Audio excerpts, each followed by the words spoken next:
Welcome to IT Pro TV. I'm your host, Don. Coming at you live from San Francisco, California. You're watching IT Pro TV. Hello to all the wonderful viewers out there. Thank you for tuning in to IT Pro TV. We're glad you're joining us today. I'm Wes Bryan, and we have a great show in store for you today. We're going to be looking at more of the customer service skills for techies. Joining us back in the studios is Mrs. Joe Peacock. Joe, how are we doing today? Absolutely great. Thank you, Wes. How are you? I'm doing good. You know, we've been talking about communication, if I could communicate that right. That's easy for you to say, right? That's right. Communication principle basics, right? So Yep. Is this a continuation of that thought process? You know it is. All right, let's You do were it. there in the last episode, weren't you? Yeah, I was there. Yeah, there we go. Then. And I So, was you know. I was So liking were the they. communication. All right. Well, I'd like to think that the communication in the last episode was effective. I'm Oh, yeah. not too sure whether it was or not. You might want to, answer that question. It was great. It was awesome. That's why we're back for our third. Yeah, the main thing is that you think that it was effective. That's the main thing. But yeah, we're going to jump straight into, part 3 now on our communication principles basics. Of course, as Wes said to you, this is the communication principles, the, customer service skills for techies, aimed really at those that have a direct relationship with customers and with users. So those service desk, those call center staff that actually deal with customers and users and members of the public, and those people that aren't technical, those people. Mm-hmm. That's who we're aiming at. So if you remember in our first episode, we started talking about language, didn't we? That's right. And the difference in language and the fact that English might not necessarily mean English. Mm-hmm. That's right. And just because maybe two people speak English doesn't mean that necessarily they're going to have all the same dialect get together, and there's going to be things like colloquialisms, if you will, and sayings that maybe don't translate into what we're actually trying to convey. Right, exactly. And of course, some of those colloquialisms and those analogies that we use don't translate into another language at all. Sure. So, yeah, we looked at that. We also looked at, and I just used the word always there because that was the first bullet point, actually, or the first word in that bullet point in our slide. We looked at the fact that you've got to always say who you are. And actually, I was looking at this slide and looking at it a little bit later, and it says here that the status of the deliverer should match the gravitas of the message. Well, we talked a little bit about that, and we're going to talk about that in a second towards the end of this program as well. So, who you are and what your role is in that particular communication. We looked at the what's in it for me. Mm-hmm. That's right. You can't know where you're going unless you know what is in it for me before we even start. I'm not going to read anything if I don't think it's relevant. That's right. That's right. Yeah. So, and that goes to the next point on that one, which was get into the point, making sure that everything we say is relevant and stop trying to pad things out. And that's that over-communication, but the over-communication is also about the blinding people with science as well. We don't want to do that. So now we're going to start off with, we're going to look at timing and frequency. And timing and frequency matter when it comes to communication. Now, I'm going to go ahead and I'm going to take a guess because I'm not exactly sure what this is going to mean for us, but I'm going to take a guess. And is this about setting the pace of the conversation when you say timing, or is this a little bit more? Because when I think timing, I mean setting the pace of for the overall conversation. No, I mean the timing of your message. Okay. So I don't actually mean, that sounded just as confusing, didn't it? I don't actually mean the duration of the message. Yeah. I mean the timing of the message. So remember earlier on in a previous episode, and I asked you the question, I'd said to you, if we were having a discussion, and I was a service desk analyst, and I asked you when you were going to be available. Right. And you might think of that as being a completely irrelevant question. Sure. Yep. Yeah. Yep, exactly. Until I had explained the what's in it for me bit, where I'd said, when are you going to be available so that I can call you back? That's right. the what's in it for me. Yep. Yeah. And then you said to me that you were going to be available. Let's say afternoon or so. Yeah. Right. Okay. So how happy would you be then if I called you at, say, 11:59 in the morning? I don't know. Not too happy, I guess. I mean, Why? Because you didn't stick to the schedule and the plan? Right. Because timing matters. It certainly does. It would catch me off guard. Okay, so I'm gonna put you on the spot now because I like doing this. Yeah, absolutely. It makes my life fun. Yeah. Have you ever? Well, I'm going to hold my hands up and actually admit to this one, by the way, because I have done this. Have you ever sent an email or sent a communication, right, at a point in time when you know that the other person, the recipient, is not going to be there? Yes, I have. Yes, I have. See, so I'm not the only one. I'm admitted to this one as well. I'll say that I'm doing it for probably what I've heard you say, more of a cover your backside type thing. Well, I know that person isn't there, but I'm going to send the email just so I could say I've sent the email. Right.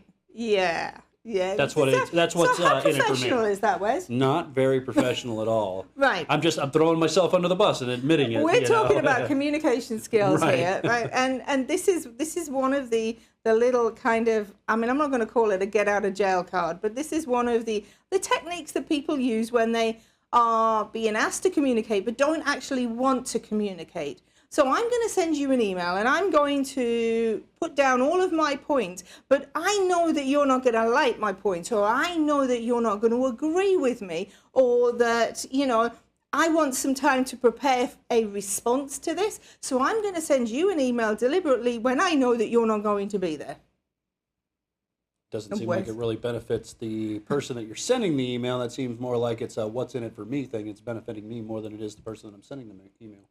Or the message in that sense. Right, okay, so it's benefiting the person that's communicating, or the communicator, rather than the communicatee. Right. Yes, you're completely right. Almost sounds there. like you're setting them up for failure too, because you know they're not even there to respond. Well, you to could the even message. think about that. But also, how is that working in that relationship then? Not very good. It seems one-sided.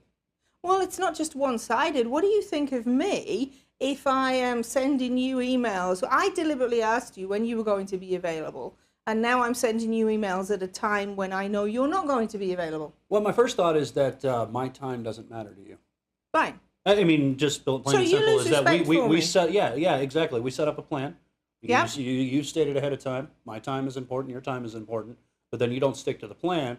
That means that your time is more important than mine as a Right. customer. Yeah, we're going back to that arrogance thing again. Do Sure. you remember? Yes, ma'am. Yeah. Yeah. So, well, of course, you've got those people now that are saying to me, but yes, I understand, but people don't always tell me when they're going to be available. And that's fair enough. They don't.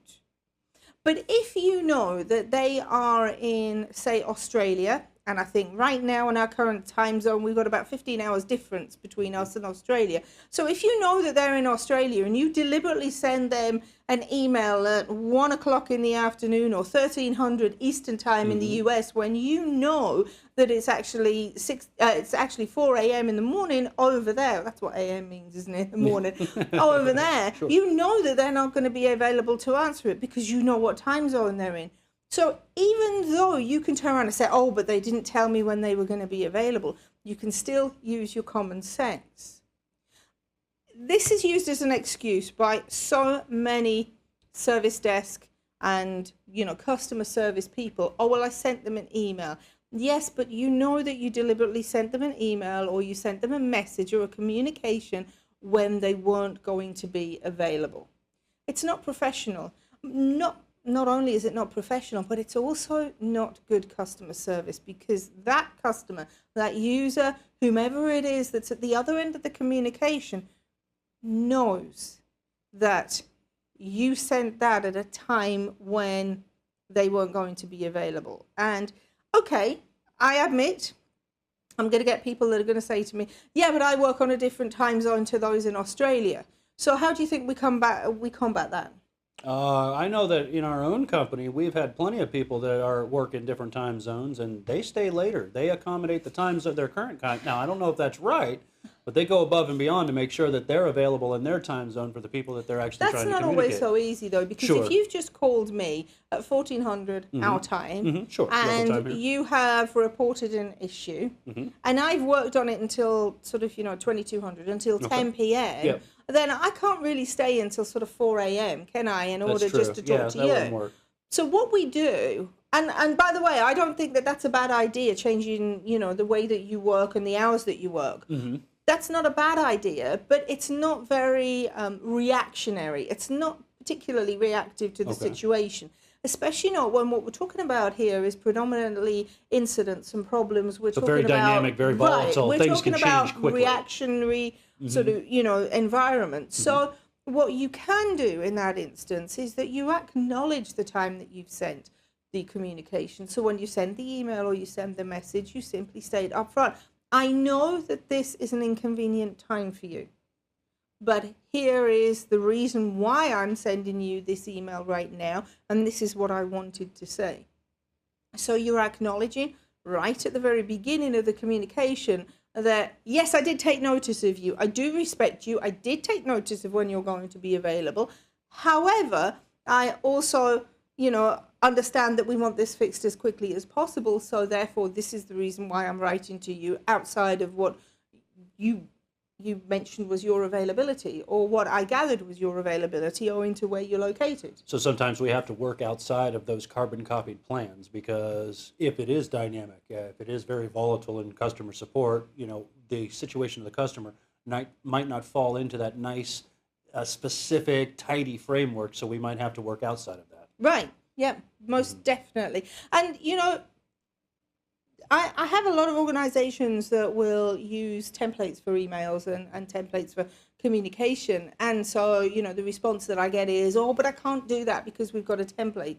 Well, that's great. Well, then create a template that accommodates the fact that, you're going to be communicating to people sometimes at times when, they might not be available. So you should have a template that says, look, I'm really sorry I communicated with you at this particular time. However, I believe that this is important.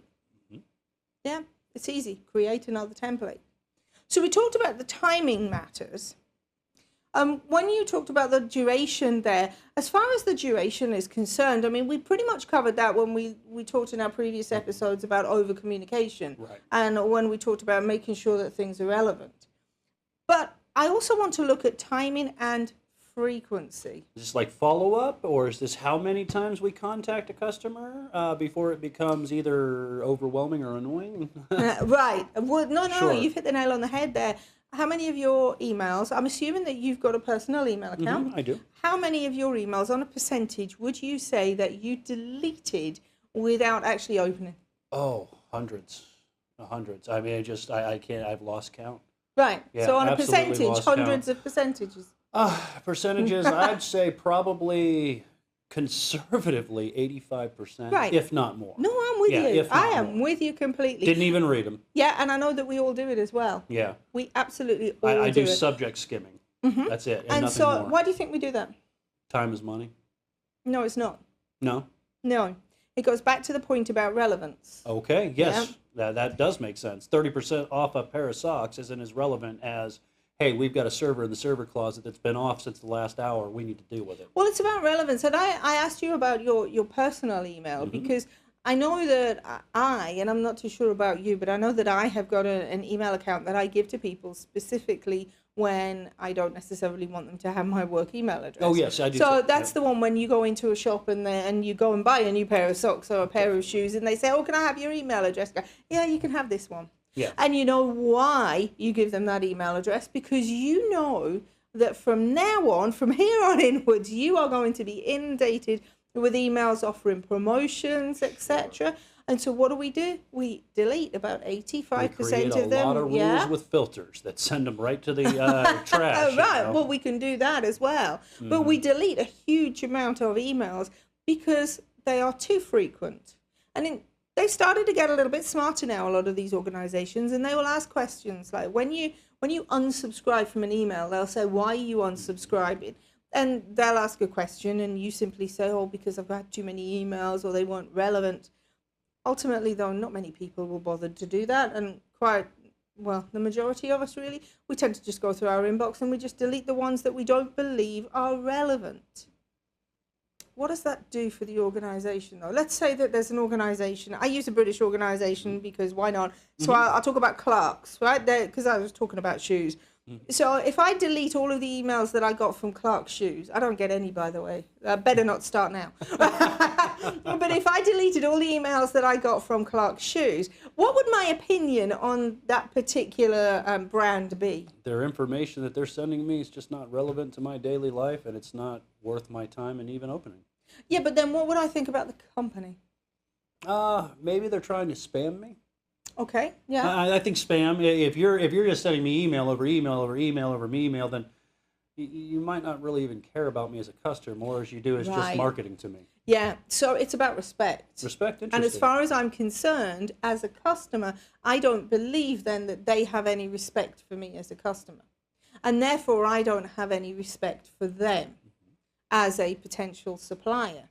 The other thing that I would potentially think, and again, perception is reality in this. The other thing that I would potentially think is maybe they're desperate for customers. They keep running all of these promotions. They're clearly desperate for customers, and therefore maybe it's because perhaps their quality has gone down, it's diminished. Perhaps they're in some sort of trouble, for instance. Either way, that's how I'm perceiving this. So actually what I'm doing is I'm going to avoid then Clark's shoes, because I don't like the fact that I've been inundated with all of the emails, and because the perception that I now have is that they're struggling for business and that they have no respect for me because they keep, as you say, spamming me. Timing and frequency matter. The other issue with being over communicated to, in terms of like the emails and the spam, etc., is it goes back to that getting to the relevance, and it is simply that over communication. It's that boy who cried wolf again. Yes. We lose the message somewhere in the middle of all of those emails. There might be one email out of 50 that might actually be relevant to me, or that I might want to read. Yeah, I'm not going to. I'm going to miss it completely. I kind of think of it as a popular, and we try not to get brands and stuff in here, but a popular video streaming company, out there that, they always have ads within the first few seconds. You say we try not to give brands. Yeah. And well, come on. I mean, I think of things like the YouTube, right? You look at their ads there. How many of you out there really care about their ads, or you just can't wait to see that skip now button? And how more mad are you when they're what I call no skippies, when you're forced to watch them, but they're irrelevant, right? And you don't even pay attention to the message that's going on. You just can't wait to get to your video. So while they're there and while we're in front of them, we're confronted by them, we don't really care about them. Yes. They kind of get, the value's just diminished. I know of some people that in those sort of streaming services, and it's not just about YouTube. Right, we're not picking on any person. Yeah, there are others out there that I think of some British ones as well. And what they'll do is they will actually, I know people that will skip through the entire program and they'll actually fast forward. But of course, the advertisements will always play. Even if you're fast forwarding through a particular show, the advertisements will always play. Then I know people that actually do all of that, leave all of the advertisements running in the background, and then go back and watch the program, because then you can go back, watch the episode without any advertisements. I really could have used their advice at times. Yeah, right. That makes sense, though. But they're still finding a way to skip seeing that information that's being presented to them because it's irrelevant in their current situation. And that advertising is not working. And then that goes back to what you're saying, like emails, right? I'm going to skip and skim through. I'm going to, at best, I say subject line read, but that's at best, And I'll save this, save that, delete until you come to something. And then it's even hard to figure out what is important in your inbox. Yes. And that seems like a lot of wasted energy. Mm-hmm. Yeah. Definitely. So timing and frequency matter. When you send out a communication is really important, but also, and it goes back to, and I just want to mention there on the timing thing, it's also about when you call somebody, the person that you call, just deliberately to leave them a voicemail because they're not going to answer their phone. It's the same thing. Every message that we have today go over email? And is that always the right way to get your message across? Well, actually, let's take a look at the next bullet point, because we talk about in the next bullet point the message being in the medium, or the right medium for the message. Does every message have to be in email? No, but it depends on what the message is. Let's think about this for a moment. There are so many different ways of communicating with people now. We've got instant messaging, we've got video calling, we have got regular calling, we've got email, SMS, it just goes on and on, yeah. Think about what it is that you're communicating, and that should dictate how you communicate. What we're doing right now, what I'm doing right now is a form of communication. It's a different way of training you. So it's still a form of communication. A presentation is a form of communication. Those videos that you were talking about on YouTube, they're a form of communication. The advertisements that are on YouTube are a form of communication. You wouldn't want to be told that you were being laid off by SMS text, would you? No, probably not. Right. Yeah. And that's what I mean about the right medium for the message. So the medium for the message might literally be, and when I say hand delivered, I don't mean in a paper format. I mean literally delivered by the person. Face-to-face Face-to-face communication might Yeah. be the appropriate and acceptable means for this message. How do IT people like to be communicated with? Very little. Yeah, very but, little. Not no, at all. Don't talk to us. Not emails. Right. I would If say that you just want- because they If get. you want to get something through to an IT person, how do you do it? Oh, chain of command, escalation. At that, in a perfect world, I'll walk over to the person and talk to them. Get them to do something. Okay. That's how you communicate with an Okay. IT person. Okay. Get them to do something. Don't get them to read something because Okay. they won't read it. Okay. And you know, that's a very blanket statement, but I'm just as guilty as you Sure. are and as anybody else about Yeah. skipping over emails and going, Yeah. oh, I'll get to that later. So don't give them something to read. Give them something to do. You know, Okay. we talk about gamification now a lot. And gamification of training, gamification of, you know, advertisements, gamification of even movies now. Films, I hear, I think it's Netflix now that are now recording a series where, in the UK anyway, where you can choose your own ending to a series or choose your own ending to an episode. That's called gamification. That's actually interactive communication. Because if you've got interaction, if you've got somebody that's actually playing with you, playing along with you, then guess what? You're communicating to them. And does that also give you? It seems like that gives you a very proactive way to find out communication and consumption of that message that we understand, right? In a small wins, short wins. Say, hey, here's the message. You've interacted with it. I know that you have heard the understood message, it. have comprehended it, and now can apply and synthesize that knowledge Yeah. on a very small iterative basis. Yes. Okay, Yeah. interesting. I mean, think about our format here. Now, this form of communication is learning, right? And our format here is we are trying to help you to learn something.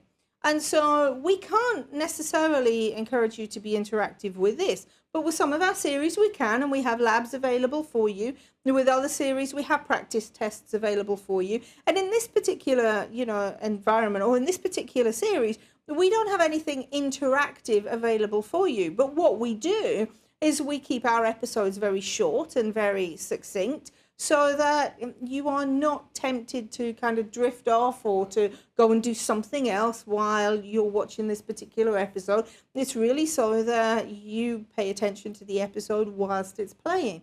And of course, that's exactly what we want. When you communicate to any of your audience, no matter who that may be, you want them to be engaged and you want them to get the message. So you have to communicate the message in the right medium. I know a lot of CEOs now who are using this particular medium as a way of communicating. And instead of sending emails, they're actually sending video messages to everybody. So that's something that, you know, we need you to think about when it comes to communication. You know, would you rather send an email to a user that's an email that's going to take them a long time to read and they don't quite understand? Or would you rather actually send them a video where you can send them step-by-step instructions using a screen and they can walk through it with you, but virtually?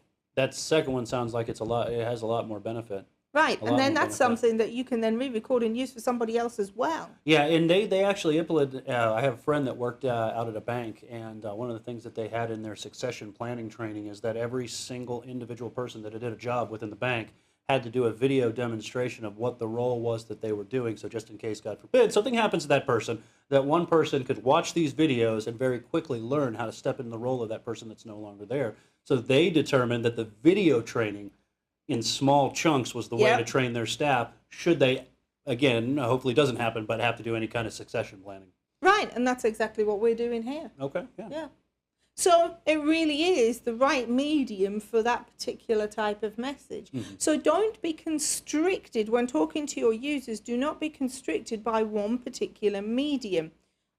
How do you think you'll find the best medium for that particular user?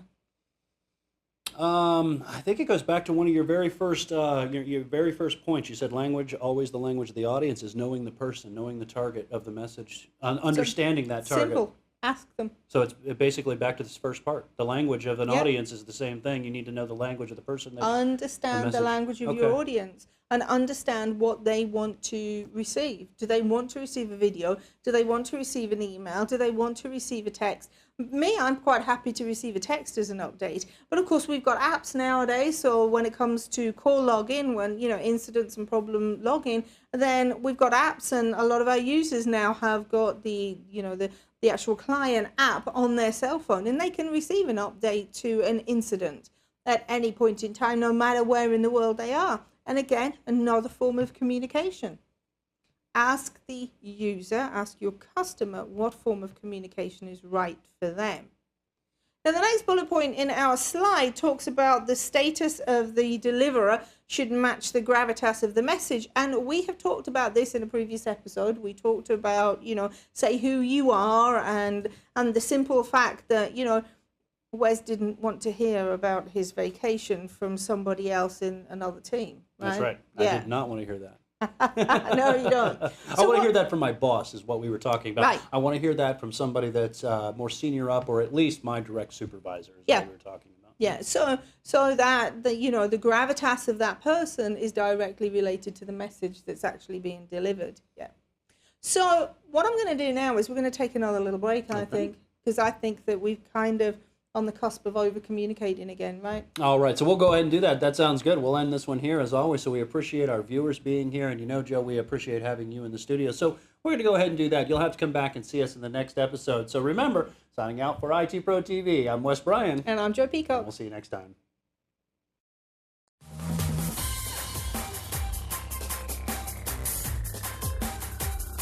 Thank you for watching IT Pro TV.